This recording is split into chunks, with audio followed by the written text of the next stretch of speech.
পাকিস্তানের নাগরিকদের ভিসা দেয়া বন্ধ করেছে ইউনাইটেড আরব এমিরেটস। স্থানীয় সময় বৃহস্পতিবার সিনেটের মানবাধিকার কার্যকরী কমিটিকে এই তথ্য জানান পাকিস্তানের অতিরিক্ত স্বরাষ্ট্র সচিব সালমান চৌধুরী। দেশটির সংবাদ মাধ্যম ডনের তথ্যমতে ভিক্ষাবৃত্তি সহ বিভিন্ন অপরাধমূলক কাজে সংশ্লিষ্টতার অভিযোগে এমন পদক্ষেপ নিয়েছে আরব এমিরেটস।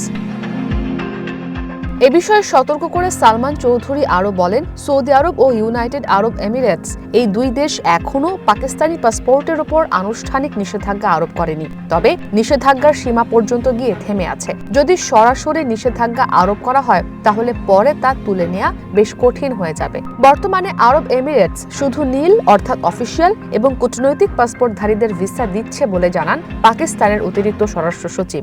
আপনার জন্য অবকাশ যাপনের আর বিনিয়োগের সেরা পছন্দ হতে পারে সল্ট বে, যেখানে বিলাস আর প্রশান্তি মিলেমিশে একাকার।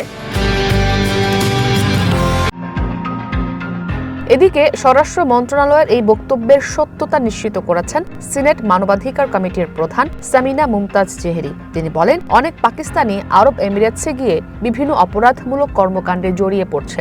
এ কারণেই এমন বিধিনিষেধ। দেশটি পাকিস্তানের সাধারণ নাগরিকদের ভিসা দিচ্ছে না। এছাড়া সাম্প্রতিক মাসগুলোতে খুব অল্প সংখ্যক ভিসা ইস্যু করা হয়েছে।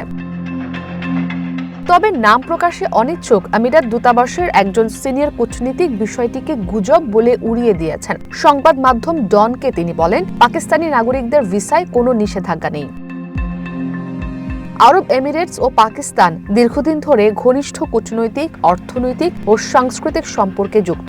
মধ্যপ্রাচ্যে দেশটির অন্যতম বৃহৎ বাণিজ্যিক অংশীদার এবং বিপুল সংখ্যক পাকিস্তানি প্রবাসীর কারণে রেমিটেন্সের বড় উৎস ইউনাইটেড আরব এমিরেটস। অভিবাসন ও বৈদেশিক কর্মসংস্থান ব্যুরোর তথ্য অনুযায়ী 2023-24 অর্থ বছরে প্রায় 2.5 লাখ পাকিস্তানি ইউনাইটেড আরব এমিরেটসে চাকরি ও ব্যবসা প্রতিষ্ঠার জন্য পাড়ি জমান। ইসরাত মুক্তি, ওয়ান ইন্টারন্যাশনাল ডেস্ক।